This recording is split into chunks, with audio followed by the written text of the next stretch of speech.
தேவ செய்திக்கு நேராய் நாம் கடந்து சொல்வோம். எடுங்க பார்க்கலாம். உபாகமத்தின் புஸ்தகம் 28வது அதிகாரம் 12வது வசனம்.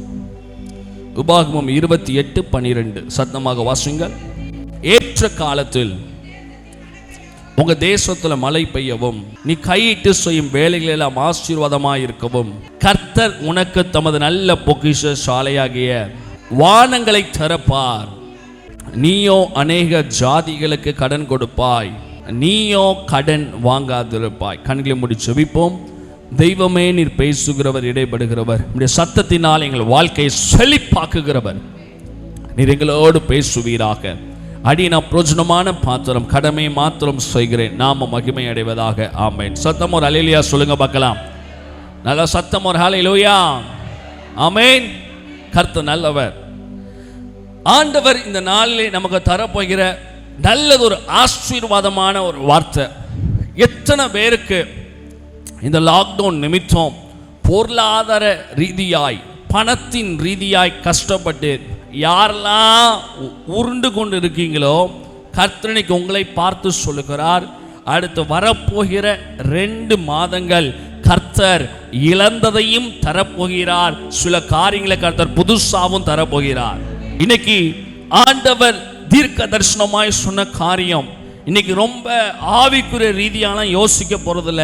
இன்னைக்கு பரிசுத்த ஆவியானவர் சொன்ன காரியம், இந்த ஜனத்தை மீண்டுமாய் என்னுடைய ஆசீர்வாதத்தினால், மீண்டுமாய் என்னுடைய சம்பூர்ணத்தினால் நான் நிரப்ப வல்லவராய் இருக்கிற, அதற்கு ஈடிணையாய் பரலோகத்தின் மதகுகளை நான் திறக்க போகிறேன். இது நிமித்தம் நடக்க போகிற காரியம், கர்த்தர் கடன் பாரங்களை, கடன் சுமைகளை அவர் வெளியேற்ற போகிறார். ஒரு ஹல்லேலூயா சொல்லுங்களேன். ஹல்லேலூயா சொல்லுங்களேன். இந்த மாதம் கர்த்தர் நமக்கு கொடுத்த வாக்குத்தத்தம், இதோ திறந்த வாசலை உனக்கு முன்பதாக வைத்திருக்கிற, அதை ஒருவன் என்ன பண்ண மாட்டான், பூட்ட மாட்டான். எனக்கு அன்பான தேவ சொன்னமே, திறந்த வாசல் அப்படின்னா சில நேரங்கள் நம்ம நினைக்கிறோம், இந்த பிஸ்னஸ் ஓப்பன் ஆகிட்டா நல்லா இருக்குமே, இந்த கம்பெனியில் வேலை கிடைச்சிட்டா நல்லா இருக்குமே, என் பிள்ளைக்கு இந்த வரன் அமைஞ்சிட்டா நல்லா இருக்குமே, என் ஹஸ்பண்டுக்கு இந்த ப்ரமோஷன் கிடைச்சிட்டா நல்லா இருக்குமே, என் பிள்ளைகளுக்கு இந்த ஸ்கூல்ல அட்மிஷன் கிடைச்சிட்டா நல்லா இருக்குமே. இதை தான் நம்ம திறந்த வாசலாக நினைத்து கொண்டிருக்கிறோம். ஆனால் ஆண்டவர் சொல்லுகிறார், ஒரு மனுஷனுக்கு உண்மையான திறந்த வாசல் எங்க ஏற்பட வேண்டும் என்று தெரியுமா? அது பரலோகத்தில் ஏற்பட வேண்டும். எங்க ஏற்படணுமா? பரலோகத்தில். எத்தனை பேர் விசுவாசிக்கிறீங்க? எத்தனை பேருக்கு நேராய் பரலோகம் திறக்கப்பட்டிருக்கு அப்படிங்கிற ஃபீலிங் உள்ளவங்க எத்தனை பேர் இருக்கீங்க? கையை வைத்து ஒரு ஆமேன்னு சொல்லலாமே. சில பேருக்கு அடைப்பட்ட வாசல் என்பது அவங்களுக்கு எப்போவுமே சொத்தாக இருக்கும், இன்றியமையாத சொத்தாக இருக்கும். சாப்பாடு கடைக்கு போனால் கரெக்டாக நம்ம போகிற நேரம் பார்த்து சாப்பாடு காலியாயிரும். ஜவுளி கடைக்கு போனால் கரெக்டாக நம்ம நேரம் பார்த்து அந்த கடைக்கு ரைடு வந்துடுவாங்க. பெட்ரோல் போட போனால் அப்போ தான் அந்த டக்கு நாங்கள் தீ பிடிக்கும். சில பேர் எங்கே போனாலும் சரி அடைப்பட்ட வாசலாகவே இருக்கும். இன்னைக்கு ஆண்டவர் இந்த அடைப்பட்ட வாசல்களை எல்லாம், அவர் இந்த அடைப்புகளை எல்லாம் கர்த்தர் இந்த காலை நேரத்தில் உங்களோடு சேர்ந்து அவர் இந்த அடைப்புகளை எல்லாம் அவர் திறக்க விரும்புகிறார். எத்தனை பேர் பெற்றுக்கொள்ள ஆயத்தமாக இருக்கிறீங்க? சத்தம் ஒரு ஆமென் சொல்லுங்களேன். ஆண்டவர் சொல்லுகிற காரியம், தமது நல்ல பொக்கிஷ சாலையாகிய வானங்களை திறப்பார், நீ அநேக ஜாதிகளுக்கு என்ன பண்ணுவாய்? கடன் கொடுப்பாய், கடன் வாங்க மாட்டாய். சரிங்க, இன்னைக்கு நம்ம கடனை பற்றிலாம் பேச வேண்டாம். தலைக்கு மேலே கடன் போயிட்டு கடனை பற்றிலாம் நம்ம யோசிக்க வேண்டாம். இன்னைக்கு நம்ம எதை பற்றி யோசிக்க போறோம்னா, அன்னன்னைக்கு கர்த்தர் நம்மை ஆசீர்வாதமாக நடத்தினா போதும். ஃபர்ஸ்ட் இந்த மைண்ட் செட்டுக்கு வருவோம். எத்தனை பேர் கரங்களை வைத்து ஹல்லேலூயா சொல்ல விரும்புறீங்க? கடனை பற்றி இப்போதைக்கு யோசிக்க வேண்டாம். டெய்லி பொழப்புக்கு என்ன வழி உண்டோ அதை பார்ப்போம். ஆனால் ஒரு ரகசியத்தை சொல்லுங்கிறங்க, கர்த்தர் நமக்காக வானங்களை திறந்தார் என்றால், ரோட்டில் போகிற காக்கா கூட உங்கள் வீட்டில் வந்து தங்க செயினை போட்டு போகும். ஆமென் சொல்ல மாட்டீங்க? நல்ல ஒரு ஆமென் சொல்லுங்களேன். இது தாங்க வானங்கள் திறக்கப்பட்ட ஆசீர்வாதம். அதுக்கு சின்ன எக்ஸாம்பிள், நேற்று சாயங்காலம் ஒரு சம்பவம் நடந்துச்சு. அந்த சம்பவத்திலிருந்து அந்த மெசேஜே வந்துச்சு. எப்படி வானங்கள் திறக்கப்பட்டால் செல்லும் இடமெல்லாம் மனிதர்களுக்குள்ளே கர்த்தர் நமக்கு திறந்த வாசலை கட்டளையிடுவார். ஆபீஸ்ல திறந்த வாசலை கட்டளையிடுவார். நமக்காக அரசாங்க ஜீவோவை கர்த்தர் மாற்றுவார். நேற்று நைட்டு சர்ச்சில் வேலை முடிச்சுட்டு எனக்கு எப்பவுமே மனமுள்ள இட்லி மனமுள்ள சாம்பார் ரொம்ப பிடிக்கும். ரொம்ப பசியாக இருக்கும்போது மனமுள்ள இட்லி, சாதா இட்லி கிடையாது, மனமுள்ள அந்த துணியில் வச்சு அவிப்பாங்களே அந்த இட்லி, நல்லா தாளிசம் செய்த நல்ல சாம்பார் ரொம்ப பிடிக்கும். ரெண்டையும் பிசைஞ்சி சட்னியை ஊற்றி நம்ம தூத்துக்குடி ஸ்டைலில் சாப்பிட்டோம்னா அந்த மாதிரி சுகம் உலகத்தில் ஒன்றுமே கிடையாது. இட்லியே சோறு மாதிரி பிசைஞ்சு சாப்பிட்ற ஒரே ஊருக்காரங்க தூத்துக்குடிக்காரங்க தான். அதை குறித்து நான் பெருமைப்படுகிறேன். அப்போ ஒரு 4 கடைக்கு போனேன். எல்லா கடையிலையும் காலி ஆயிட்டு. ஏன்னா நான் போனது 10:15. எத்தனை மணி சொல்லுங்க? 10:15 போய் இட்லி கேட்டால் இட்லி கிடைக்குமா? சரி, போனவன் அவசரத்தில் போனவன் என்ன பண்ணிட்டேன், பர்ஸை வச்சுட்டு போயிட்டேன். சரி, என்னடா பர்ஸை வச்சுட்டு போயிட்டேன்னு சொல்லிட்டு பாக்கெட்டில் கைவிட பர்ஸை காணும். ஒரு 4-10 ரூபா தான் இருக்கு. நான் அந்த கடையில் இறங்கி கேட்குறேன், இட்லி இருக்காங்க அப்படின்னு கேட்குறேன். அது 3 இட்லி இருக்கு தம்பி. ஐயோ, என்னது யானை வாயில பொரிய போட்ட மாதிரியா? என்னம்மா 3 இட்லி சொல்கிறேன்? 8 இட்லியாவது மினிமம் வேணுமாம்மா? 3. சரி, அப்போ இது ஒரு பொம்பளை ஒரு அக்காட்ட பேசிட்டு இருக்க. 8th ஒரு அக்கா சப்பாத்தி கடை வச்சிருக்கு. அந்த அக்கா கூப்பிடுது, எப்பா தம்பிங்க வாப்பான்னு சொல்லுது. என்னக்கான்னு கேட்டேன். என்கிட்ட சப்பாத்தி இருக்கு, வாங்கிக்கிறியான்னு கேட்டுச்சு. எத்தனைன்னு கேட்டேன். 2 சப்பாத்தி இருக்கு. ஐயோ, இது அடுத்து ஒரு இங்கே 3 இங்கே 2. சரி, ஏதோ அட்ஜஸ்ட் பண்ணிடலான்னு பார்த்தாலும் மனசு கேட்கல. அந்த நேரம் பார்த்து சரி பொரோட்டா கடைக்கு போகலான்னு பார்த்தா பொரோட்டா கடை கையில் காசு இல்லை. இப்போ வீட்டுக்கு வந்து எடுத்துகிட்டு போனால் 10:45 ஆயிரும். அப்போ நைட் என்ன ஆயிடுவோம், நம்ம பட்னியாக மாறிடுவோம். ஏன்னா சர்ச் வேலை பார்த்துக்கிட்டே இருந்தேன். என் மனைவி பொருள் வாங்க சொல்லிக்கிட்டே இருந்தாங்க, மறந்துட்டேன். அப்போ என்ன செய்யன்னு தெரியல. அந்த நேரம் சர்ச் பிலீவர் ஒருத்தர் வாராரு. பாஸ்டர்னு சத்தம். யாரடா இது நைட் இந்த நேரத்தில் பாஸ்? நல்லா இருக்கீங்களா? நல்லா இருக்கீங்க. மனசு கேட்குது, இவர்கிட்ட 100 ரூபா கேட்டுட்டு நாளைக்கு கொடுத்துருவோமேன்னு.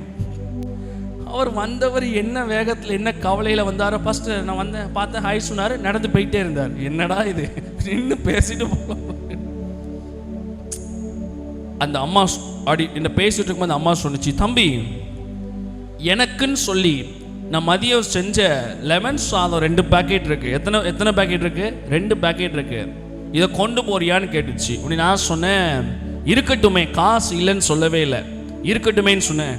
உன்னைய பார்க்க என் மக மாதிரியே இருக்குப்பா, உனக்கு ஏதாவது கொடுக்கணும்னு போல தோணுது. அக்காக்கு காசுலாம் வேண்டாம், வீட்டுக்குள்ள போச்சு, அவளத்தையும் கெட்டுச்சு, கையில கொடுத்துச்சு, என் பேரை சொல்லி சாப்பிடுப்பான்னு சொன்னுச்சு. ஆமேன். அவளத்தையும் கட்டி கொடுத்து வந்துச்சு. இப்போ நான் சொன்னேன், காசு வேண்டாம்ப்பா, நீ என் மக மாதிரி தோன்ற. அப்போ எனக்கு தோணுச்சு, நமக்கு நேராய் பரலோகம் திறக்கப்பட்டால் இட்லி அக்கா கடையிலையும் நமக்கு கிரியை செய்வார், மத்திய அரசாங்கத்திலையும் கிரியை செய்வார், தேசத்திலையும் கிரியை செய்வார், சபையிலையும் கிரியை செய்வார். இதுதான் திறந்த வாசல். இந்த திறந்த வாசல் நமக்கு வானங்கள் திறக்கப்பட்டால் கர்த்தர் போகிற எல்லா இடத்திலையும் எல்லார் கண்களையும் கிருபைகளையும் தயவுகளையும் கர்த்தர் கிடைக்க பண்ணுவார். கையை உயர்த்தி ஒரு அல்லேலூயா சொல்லுங்க பார்க்கலாம். சத்தமோ ஒரு அல்லேலூயா சொல்லுங்க. அப்பதான் ஒரு விஷயம் யோசித்தேன். ஆண்டவர் சொன்னார், ஒருவன் எனக்கு ஊழியம் செய்தால் பிதாவானவர் அவனை கனம் பண்ணுவார். அல்லேலூயா சொல்ல மாட்டீங்க போலயே.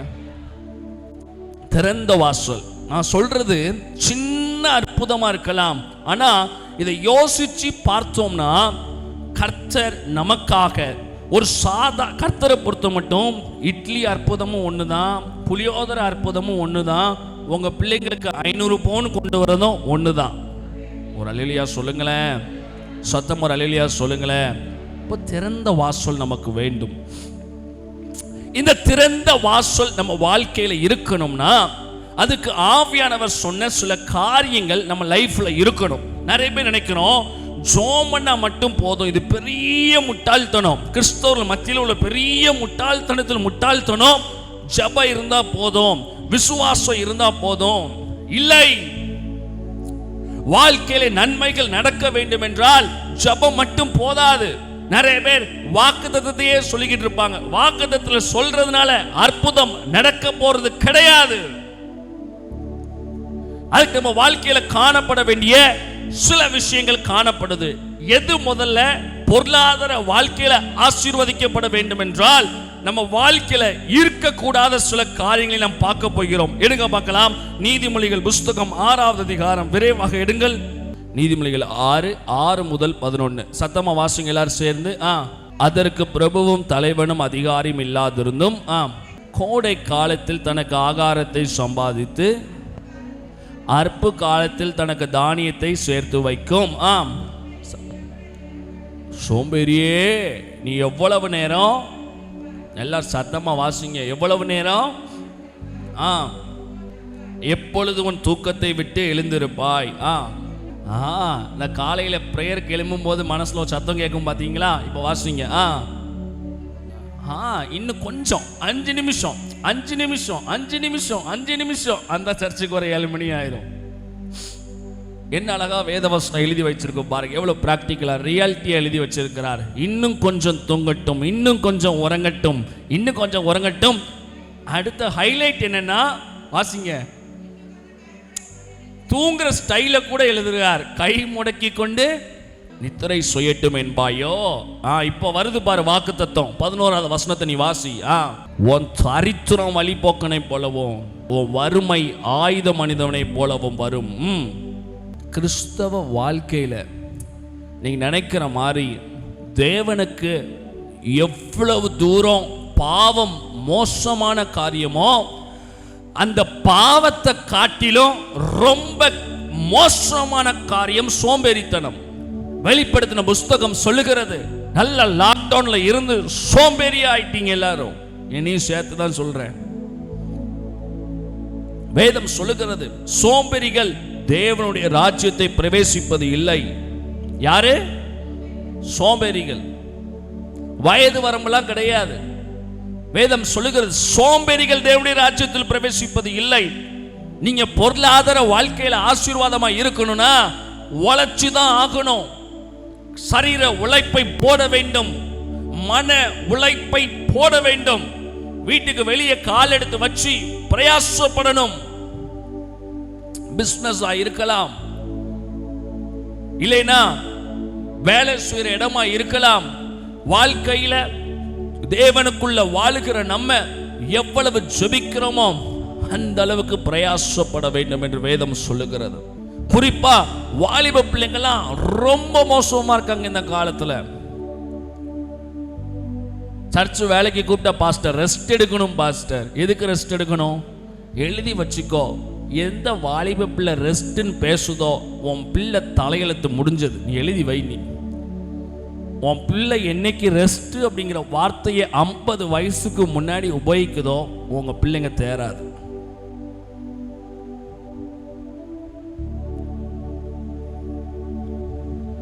கர்த்தருக்கு முன்பதாக சோம்பேறித்தனம் இருக்கக்கூடாது. குறிப்பாக அந்த பெந்தேகோஸ்தே விசுவாசிகள் என்று சொல்லிக் கொள்கிறவங்க ஏன் பொருளாதார வாழ்க்கையில கீழே போறாங்க, ஏன் பொருளாதார சரிவுகளை பார்க்காங்கன்னா இவன் அந்நிய பாஷை பேசிக்கிட்டே இருப்பான், ஒன்றும் ஒப்பேராதுப்பா. வேதம் சொல்லுகிறது கிரியை இல்லாத விசுவாசம் செத்தது. அப்போ இனி வரப்போகிற நாட்கள் ஆசீர்வாதமா இருக்கணும்னா மழை என்றும் பார்க்காமல், வெயில் என்றும் பார்க்காமல், தூசி என்றும் பார்க்காமல், எதுவும் என்று பார்க்காமல் நீங்கள் கடினமாக உழைத்தால் அந்த கடினத்துக்குரிய ஆசீர்வாதத்தை கர்த்தர் நிச்சயமாய் நான் தர வல்லவராய் இருக்கிறேன்னு சொல்றார். கையை உயர்த்தி ஒரு அல்லேலூயா சொல்லுங்க பார்க்கலாமே. இன்னொரு விஷயம் சொல்லுகிறேன், பொருளாதார வாழ்க்கைக்கு பெரிய தடை காலையில தூங்குறது. காலையில தூங்குற பழக்கம், காலையில தூங்குற பழக்கம் உங்களுக்கு இருந்துச்சு அப்படின்னா நீங்க எழுதி வச்சுக்கோங்க. நீ எவ்வளவோ பெரிய சொத்துக்கு அதிபதியாக இருந்தாலும் சரி, எத்தனை கோடி பணம் உங்கள் வீட்டில் இருந்தாலும் சரி, உங்கள் பிள்ளைங்க காலையில் தூங்குற பழக்கத்துக்கு இருப்பாங்கன்னா உங்கள் வீட்டுக்குள்ள தரித்திரம் இருக்கும், காரியமே வாய்க்காது. இயேசுவின் நாமத்தினால சொல்லுகிறேன், முழு சபையாக தூக்கத்தை கலைந்து அதிகாலை ஜெபிப்போம். அன்றாட வாழ்க்கையிலே கடினமாக உழைப்போம். நமது பிரயாசத்துக்கு பலனை கர்த்தர் நிச்சயமாய் தர வல்லவராயிருக்கிறார். கையை உயர்த்தி ஒரு அல்லேலூயா சொல்லுங்க, சத்தம் ஒரு அல்லேலூயா சொல்லுங்க. அடுத்த வசனத்தை வாசிங்க. நீதிமொழி புஸ்தகம் 10வது அதிகாரம் 4வது வசனம். நீதிமொழிகள் 10:4. விரைவாக வாசிங்கள். நீதிமொழிகள் 10:4. வேதம் சொல்லுது, சோம்பர் கையால் வேலை செய்கிறவன் ஏழையாவான், சுறுசுறுப்புள்ளவன் கையோ. அப்போ நம்மளால வேலை செய்ய முடியும், ஆனா 2 விதமா செய்ய முடியும். சொல்லுங்க பார்க்கலாம். ஒன்று, சுறுசுறுப்பா வேலை செய்யணும். இன்னொரு கூட்டம் இருக்கும், அதுக்கு எப்பவுமே என்ன பண்ணும், சோம்பல் கையால் வேலை செய்யும். ஃபார் எக்ஸாம்பிள், நான் இப்போ இந்த இடத்துல ஊழியம் செய்கிறேன், பிரசங்கம் பண்ணுகிறேன். நான் இப்போ சுறுசுறுப்பா பிரசங்கம் பண்றதுக்கும் சோம்பேறித்தனமாகவும் பிரசங்கம் பண்றதுக்கும் வித்தியாசம் இருக்குது. நான் 2 விதத்தில் உங்களுக்கு பிரசங்கம் பண்ணலாம். ஒன்று, சுறுசுறுப்பா பிரசங்கம் பண்ணலாம். எப்படி? நல்லா அப்படி நிமிர்ந்து நின்று நல்லா தொண்டையை திறந்து. நிறைய பேர் பேசும்போது கூட, கிறிஸ்தவருக்குள் பிரியமானவர்களே, ஏன் சத்தமா பேசினா செத்து போயிருவியா? இதான் வித்தியாசம். என்ன செய்யறோமோ அதை உற்சாகமா செய்யணும். ஒரு சேரை தூக்கி அங்க போடுறோம் அப்படின்னா 2 விதம் இருக்கு. ஃப்ரண்ட் ரோல இருக்க சேர் தூக்கி அங்க போடு அப்படின்னா, நம்ம சர்ச்சில் இத்தனை பேர் இருக்கீங்க, தூக்கி அங்க போடுங்கன்னு சொன்னா ஒரு சிஸ்டர் என்ன பண்ணுவாங்க, டக்குன்னு தூக்கிட்டு சட்டு சட்டு சட்டு நடந்து வைப்பாங்க. இன்னொரு சிஸ்டர் என்ன பண்ணுவாங்க, அப்படி பார்த்து அப்படி நிமிர்ந்து அது மெதுவா தூக்கி அப்படியே ஏண்டா தூக்குறோன்னு சொல்லி அவங்க வச்சுட்டு போவாங்க. நம்ம வாழ்க்கையில செய்கிற வேலைகள், சமையலா இருக்கட்டும், ஜபத்துல கூட சோம்பேறித்தன ஜபங்கள் இருக்குங்க. சில சோம்பேறி விசுவாசிகள் சோம்பேறித்தனமா ஜபிப்பான். அவன் ஜோம் பண்ண ஆரம்பிச்சானா படுத்து தூங்கி ஃபிளாட் ஆயிடுவோம். அவன் கூட ஜோம் பண்ண அவனை நம்ம 10 நிமிஷத்துல ஃபிளாட் ஆயிடுவோம். அவனுக்குள்ள இருந்து ஜபாவிலாம் வராது, சோம்பேறித்தன ஆவி வரும். ஜபத்துல உற்சாகம், முழங்கால் படிட்டு சந்தோஷமா பாட்டு புக்கை எடுத்து வைக்கணும். ஜோம் பண்றதுக்கு டக்குன்னு 4 பைபிள் நோட் எடுத்து எழுதணும். சில பேருக்கு எழுதுற பழக்கமே இருக்காது, அதுலயும் சோம்பேறித்தனம். வாய்ஸ் நோட் பதிக்கிறாங்களா இவங்க மொபைல்ல, எல்லாத்துலயும் சோம்பேறித்தனம். ஜெபமா இருந்தாலும் சுறுசுறுப்பா செய்யணும். கையை வைத்து அல்லேலூயா சொல்லுங்க. பைபிள் வாசிக்கிறதா இருந்தாலும் சந்தோஷமா, வேகமா, ஃபாஸ்டா நிறுத்தி, நல்ல நிதானமா, நல்லா சத்தமா ஒரு இடத்துல உட்கார்ந்து சுறுசுறுப்பா வேதாகமத்தை வாசிக்கணும். கையை வைத்து அல்லேலூயா சொல்லுங்க பார்க்கலாம். சத்தமா அல்லேலூயா சொல்லுங்க பார்க்கலாம். ஆராதனை செஞ்சாலும் எப்படி ஆராதனை செய்யணும் சொல்லுங்க, சுறுசுறுப்பா ஆராதனை செய்யணும். அப்படியே காலங்காத்தாலடி வந்து அப்படியே உட்காந்து இன்னைக்கு போற கேஸோ நாளைக்கு போற கேஸுமா இழுத்துக்கிட்டு ஆராய்ச்சி ஆண்டவர் பார்ப்பாரு, ஒரேடி ஆஃப் பண்ண பட்டன் அப்படின்னு. ஏன்னா பைபிள் சொல்லுது, சோம்பேறிகள் பரலோக ராஜ்யத்தில் பிரவேசிப்பதில்லை. நான் பேசுகிற வார்த்தைகள் சத்தியம். விசுவாசிகளுக்குள் சோம்பேறித்தனம் வருகிறது. பிரயாசப்படுங்க. தொழில் செய்கிறவங்க பிரயாசப்படுங்க. ஜெபிக்கிறவங்க இன்னும் அதிகமாக ஜெபிக்க பிரயாசப்படுங்க. கல்யாணம் பார்க்குறவங்க கல்யாணத்துக்குரிய காரியத்தை பிரயாசப்படுங்க. கர்த்தர் பார்த்துக்கொள்வார்னா கர்த்தர் பார்த்துக்கிட்டே தான் இருப்பார். நகை சேர்க்கிறவன் இன்னும் அதுக்குரிய பிரயாசத்தை பாரு. வீடு வாங்க நினைக்கிறவன் அதுக்குரிய பிரயாசத்தை பாரு. பிள்ளைகளை ஸ்கூல் சேர்க்கணும்னு நினைக்கிறவன் ஸ்கூல் சேர்க்கிற காரியத்தில் பிரயாசப்படு. படிக்கணும்னு நினைக்கிற நீ படிக்கிற காரியங்களை பிரயாசப்படு. ஜெபம் செய், வேதவாசி, பிரயாசப்படு. உன் பிரயாசத்துக்கு பலனை கர்த்தர் நிச்சயமாய் கட்டளையிடுவார். நல்ல கரங்களை தட்டி ஒரு ஆமென் சொல்லுகிறவங்க நல்ல சந்தோஷமா ஒரு ஆமென் சொல்லுங்க பார்க்கலாமே. நல்ல சத்தம் ஒரு ஆமென், நல்ல சத்தம் ஒரு ஆமென் சொல்லுங்க பார்க்கலாம். 2 கையும் உயர்த்தி சொல்லுங்க, ஆண்டவரே உற்சாகமான ஆவி என்னை தாங்கும்படி கிருபை தாரும் அப்பா. சொல்லுங்க, என்னையும் சேர்த்து சொல்றேன். என்னை விட்டு, சத்தமா சொல்லுங்க, என்னை விட்டு எல்லாவித சோம்பேறித்தனம் வெளியே போவதாக உற்சாகத்தினால் என்னை நிரப்புவீராக. அடுத்து வாசிங்க ரோமர் புஸ்தகம் 4வது அதிகாரம் 20வது வசனம் முதல் 22வது வசனம் வரை. ரோமர் 4:20 முதல் 22. அடுத்து இந்த வானம்லாம் திறக்கப்பட்டு ஆசீர்வாதங்கள் வரணும்னா நம்ம என்ன செய்யணும்? ரோமர் 4:20 முதல் 22. ஆபிரகாம் கர்த்தர் தனக்கு கொடுத்த வாக்குத்தத்தத்தை அவிசுவாசமாய் சந்தேகப்படாமல் தேவன் வாக்குத்தத்தம் பண்ணினதை நிறைவேற்ற வல்லவராய் இருக்கிறார் என்று முழு நிச்சயமாய் நம்பி தேவனை மகிமைப்படுத்தி விசுவாசத்தில் வல்லவனானான். ஆகையால் அது அவனுக்கு நீதியாக எண்ணப்பட்டது. கரங்களை உயர்த்தி ஒரு அல்லேலூயா சொல்லுங்க பார்க்கலாம். இங்கே ஆபிரகாமை பார்க்கிறோம். ஆபிரகாம் பிச்சைக்காரனா வாழ்ந்தாரா இல்ல ஆபிரகாம் ஐஸ்வர்யவானாய் வாழ்ந்தாரா? வாயை திறக்க மாட்டீங்களா? என்னவா வாழ்ந்தாரு? அதுக்கு அப்ப ஆபிரகாம்குள்ள ஜெபம் இருந்துச்சா இல்லையா? இருந்துச்சு. ஆண்டவர் ஆபிரகாம் பார்த்து சொல்லுகிறார், தேசத்தின் அகலமும் நீளமும் எம்மட்டோ அவ்வளவு தூரம் நீ நடக்கணும்னு ஆண்டவர் சொன்னார்.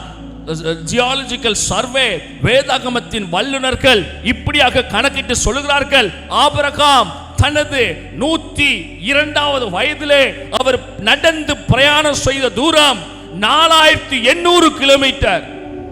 கையை தட்டி ஒரு ஆமென் சொல்லுங்களேன். சும்மா அவனை ஆண்டவர் ஆபிரகாம் ஆசீர்வதிக்கல. கர்த்தர் சோம்பேறிகளை ஒரு நாளும் ஆசீர்வதிக்க மாட்டார். சர்ச்சுக்கு வீட்டுல இருந்து கிளம்பி வருவதற்கு கால் வலிக்குதா, எழுதி வச்சுக்கோ. உன்னால அவன் வாழ்க்கையில ஒரு நன்மையை கூட பார்க்க முடியாது. ஆபிரகாம் செய்த காரியம், ஜெபித்தான், தேவனுக்கு ஆராதனை செய்தான். கர்த்தர் சொல்லுகிறார், நடடே நீ நட. ஏன் ஆபிரகாம்கிட்ட குதிரை இல்லையா? நான் கேட்கிறேன், ஆபிரகாம்கிட்ட குதிரை இல்லையா? ஆபிரகாம்கிட்ட கழுதை இல்லையா? ஆபிரகாம்கிட்ட ஒட்டகம் இல்லையா? ஆண்டவர் சொன்ன வேலை என்ன வேலை? நட, போ. என்ன பண்ணு? நீ நட, நடடே நீ நட. ஆல்டர்னேட்டிவ்ஸ் தேடல. கர்த்தர் நமக்கு என்ன சொன்னாரோ, கர்த்தர் நமக்கு என்ன உத்தியோகத்தை கொடுத்திருக்காரோ, கர்த்தர் நமக்கு என்ன வேலையை கொடுத்திருக்காரோ, கஷ்டமானாலும் சரி, வெயிலானாலும் சரி, எவ்வளவு வேதனை ஆனாலும் சொல்லி கர்த்தர் சொல்லி இருக்கிறார், நான் செய்வேன். என்னை ஆசீர்வதிக்க அவர் வல்லவராய் இருக்கிறார். Do what God says. Don't search for alternatives in your life. கஷ்டமா இருக்கு, அடிக்கடி யோசிக்கிற ஊழியம் கஷ்டமா இருக்கு, வேற ஏதாவது வேலை கொடுத்துருக்கலாமே. அது சபை ஊழியம் ரொம்ப மண்டேடியா இருக்கான்னு வேற ஏதாவது ஊழியம் கொடுத்துருக்கலாமே. மனசுல வர ஒரே காரியம், கர்த்தர் சொன்னதை செஞ்சாதான். இன்னைக்கு இல்லாட்டினாலும் 10 வருஷத்துக்கு அப்புறம் கர்த்தர் சொன்ன வாக்கு தத்தம் நிறைவேறும்.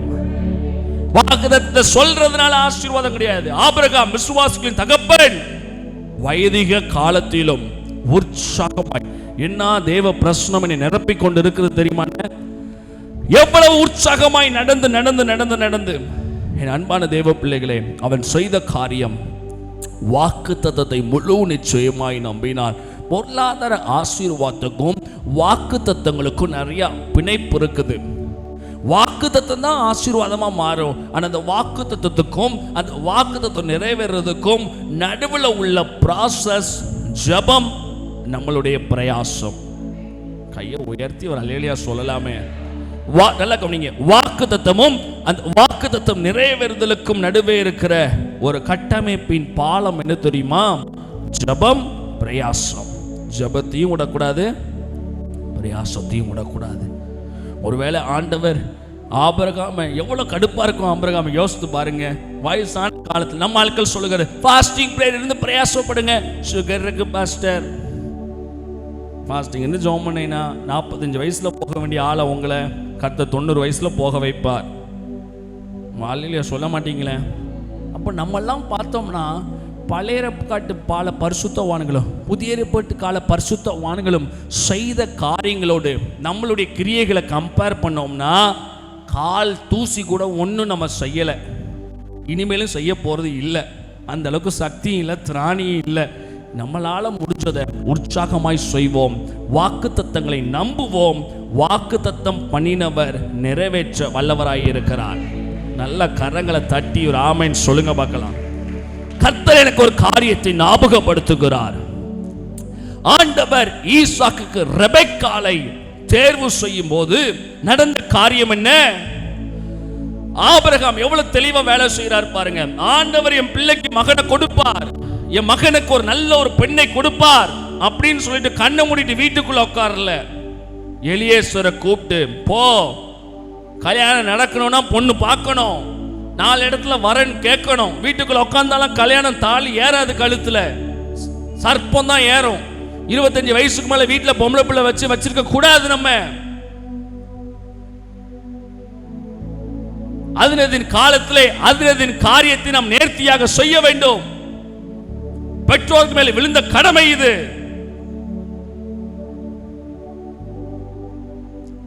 கிறிஸ்தவ வாழ்க்கையில கர்த்தர் சொன்னார் சொல்லி மாயையானவைகளை நம்பி ஏமாந்து போற கூட்டம் தான் அதிகம். இதுக்கு சால சிறந்தது பேர் கிறிஸ்தவர்கள். எந்தெந்த காலத்துல எதை செய்யணுமோ அழகா செஞ்சுட்டு போயிட்டே இருப்பான். தேவ சித்தத்தையும் பார்க்க மாட்டான், எதையும் பார்க்க மாட்டான். இவன் தேவ சித்தத்தையும் உங்களுக்கு பார்க்க தெரியாது, எதுவும் பார்க்க தெரியாது. என்னத்தையும் அவனை நம்பி வாழ்க்கை சீரழிச்சுட்டு கொண்டு இருப்பான். எனக்கு அன்பான தேவ பிள்ளைகளை, கர்த்தர் உங்களோடு பேசி கொண்டிருக்கிறார். வாக்குத்தத்தம் நிறைவேறணும்னா நம்ம வாழ்க்கையில பிரயாசம் வேண்டும். ஏன் ஆபிரகாமை காட்டில நீ பெரிய ஆளா? ஆபிரகாம் காட்டில உனக்கு பெரிய வெளிப்பாடு இருக்குதோ? ஆபிரகாமை காட்டில உனக்கு பெரிய நாலேஜ் இருக்குதா? இல்ல ஆபிரகாம் விசுவாசம் உனக்கு இருக்குதா? அந்த ஆபிரகாம் சொல்லுகிறார், எலியேசரை கூப்பிட்டு போ, ஒரே கண்டிஷன், ரட்சிக்கப்பட்டவளா இருக்கணும். கையை வைத்து அல்லேலூயா சொல்லுங்க பார்க்கலாம். நேத்து இந்த ஆண்டவர் 3 நாளைக்கு முன்னாடி பேசினார். சபையிலே வரதட்சணையை பத்தி நீ பேசணும். இந்த சபையிலே வரதட்சணை வாங்கி யாரும் திருமணம் செய்யக்கூடாது.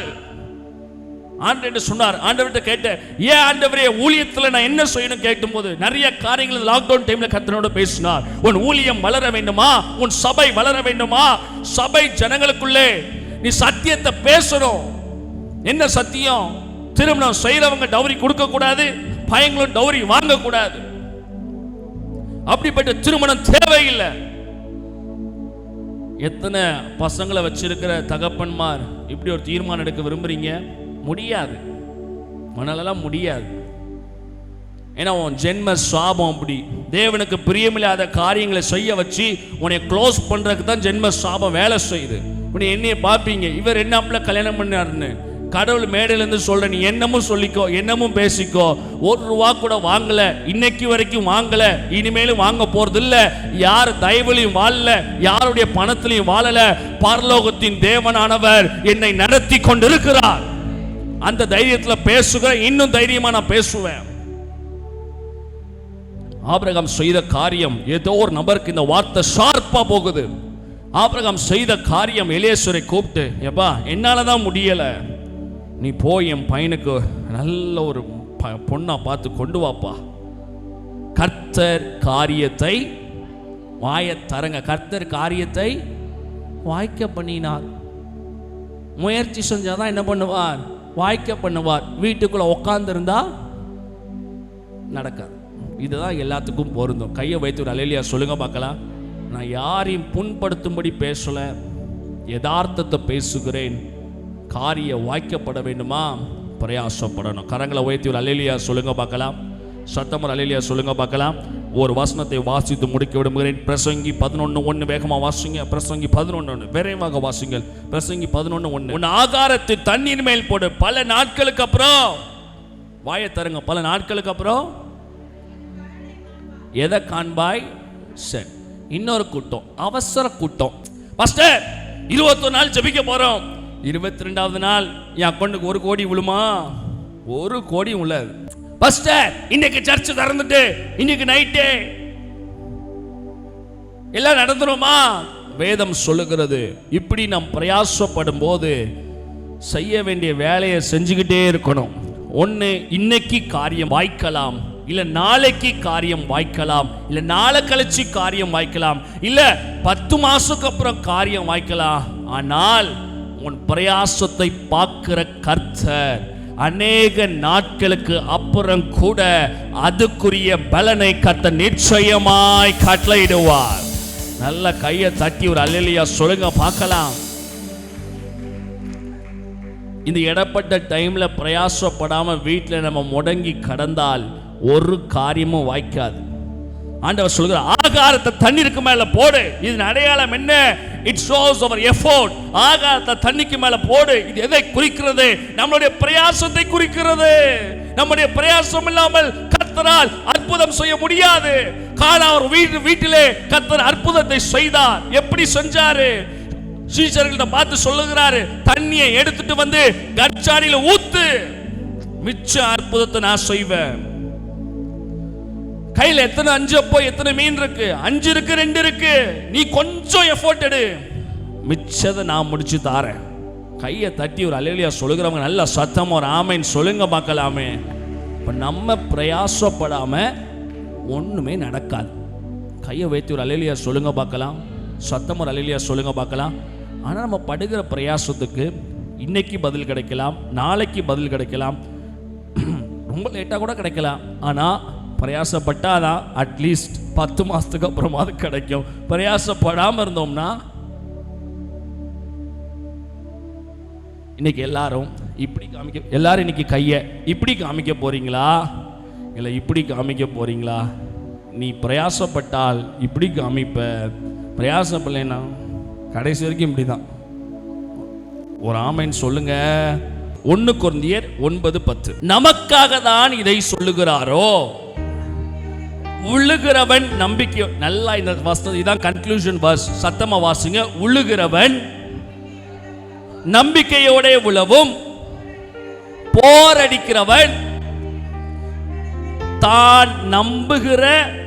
தான் நம்புகிறதில் பங்கெடுக்கிறவேன் என்கிற நம்பிக்கையோட போரடிக்கும் வேண்டியதே. ஆகையால் அது நமக்காக எழுதி இருக்கிறது. கரங்களை உயர்த்தி ஒரு அல்லேலூயா சொல்லுங்க பார்க்கலாம். இதையெல்லாம் செய்யற நம்ம பாஸ்டர் நம்மளை வேணுக்குன்னு பேசிட்டாருன்னு சொல்லிடக்கூடாது. பவுலுக்கும் அந்த பிரச்சனை இருக்கு போல. அதனால பவுல் அதையும் தெளிவா சொல்றாரு. இதெல்லாம் கேட்கிற நீங்க, அவன் சொல்லுகிறார், உழுகிறவன் நம்பிக்கையோட உழணும். உழுகிறது என்றால் ஒரு தேசத்துல ஒரு விவசாயி தன் விதைகளை விதைக்கும் போது தண்ணியெல்லாம் சேர்த்து வச்சுட்டா விதைக்கிறாரு. வாயத்தருங்க, தண்ணியெல்லாம் சேர்த்து வச்சுட்டா விதைக்கிறாரு இல்ல. 1 லட்சம் ரூபாய்க்கு விதைச்சிருக்கிற எதாயிலும் ஒரு விவசாயி 1 லட்சம் ரூபாய்க்கு தான் விதைச்சிருக்கிற, கண்டிப்பா எனக்கு 10 லட்சம் ரூபாய் கிடைக்கும் அப்படிங்கிற ஒரு பயங்கரமான திட்டத்திலேயே விதைக்கிறாரு இல்ல, ஒரு நம்பிக்கையோடு செய்கிறாரு. பாசிபிலிட்டிஸ் ப்ராபபிலிட்டிஸ் பார்த்தா அப்படியும் ஆகலாம், இப்படியும் ஆகலாம்.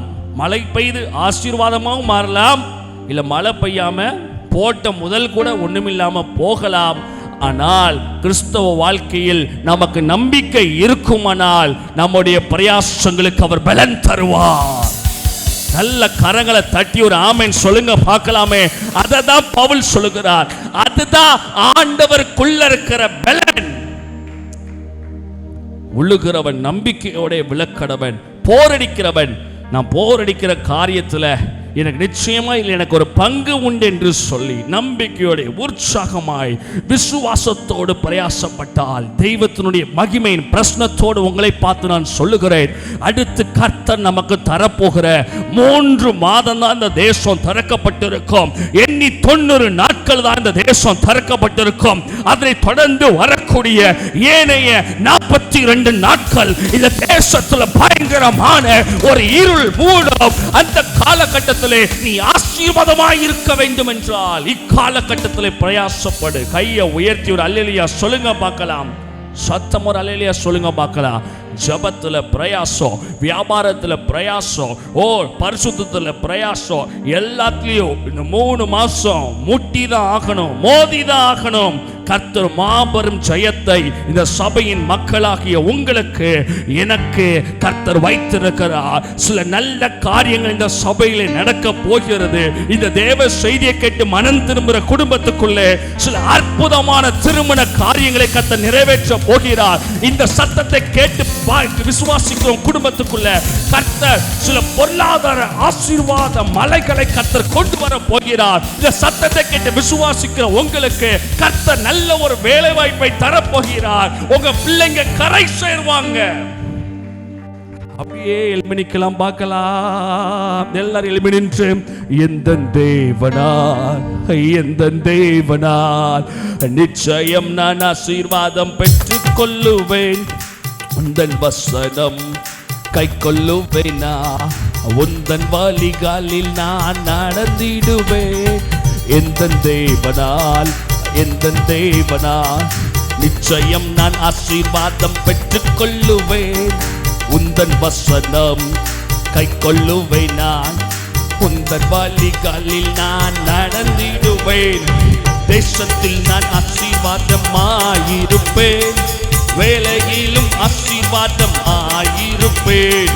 தேசத்தில் நான் ஆசீர்வாதம் ஆயிருப்பேன், வேலையிலும் ஆசீர்வாதம் ஆயிருப்பேன். என் வீட்டில் ஆகார குறைவில்லையே, தேவ தேவைகள் ஒன்றுக்கும் தடையில்லையே, என் வீட்டில் ஆகார குறைவில்லையே, தேவைகள் ஒன்றுக்கும் தடையில்லையே. எந்த தேவனால் நிச்சயம் நான் ஆசீர்வாதம் பெற்றுக் கொள்ளுவேன். உந்தன் வசனம் கை கொள்ளுவேன், நான் உந்தன் வழிகளில் நான் நடந்திடுவேன். எனக்கு எதிராய் வரும் ஆயுதம் எல்லாம் நிர்மூலமாய் போய்விடும். எந்த தேவனால் எனக்கு எதிராய் வரும் ஆயுதம் எல்லாம் நிர்மூலமாய் போய்விடும். எந்த தேவனால் என் பலன் ஆரோக்கியம் தெய்வம் தாமே. எந்த சரீரம் ஆசீர்வதிக்கப்படும். என் பலன் ஆரோக்கியம் தெய்வம் தானே. எந்த சரீரம் ஆசீர்வதிக்கப்படும். எந்த தேவனால் நிச்சயம் நான் ஆசீர்வாதம் பெற்றுக் கொள்ளுவேன். உந்தன் வசனம் கை கொள்ளுவேன், நான் உந்தன் வழிகளில் நான் நடந்திடுவேன். இனி என்றும் கடன் வாங்க விட மாட்டார், பிறருக்கு கொடுக்கவே செய்திடும். சொல்லுங்க, இனி என்றும் கடன் வாங்க விட மாட்டார், பிறருக்கு கொடுக்கவே செய்திடுவார். உயர்வடைவேன் என் வாழ்க்கையிலே, உன்னதங்களில் என்னை உயர்த்திடுவார்.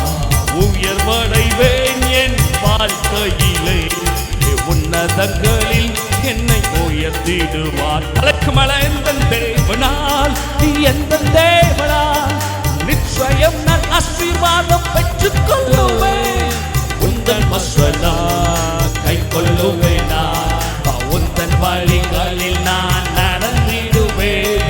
வாழ்க்கை துணையும் என் பிள்ளைகளும் எந்த சம்பத்தும் ஆசீர்வதிக்கப்படும்.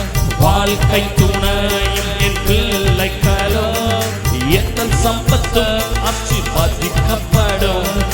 எந்த நன்மைக்காய் செழித்தோங்கிட செய்வார், என்னை அவர் பரிசுத்த ஜனமாக்குவார்.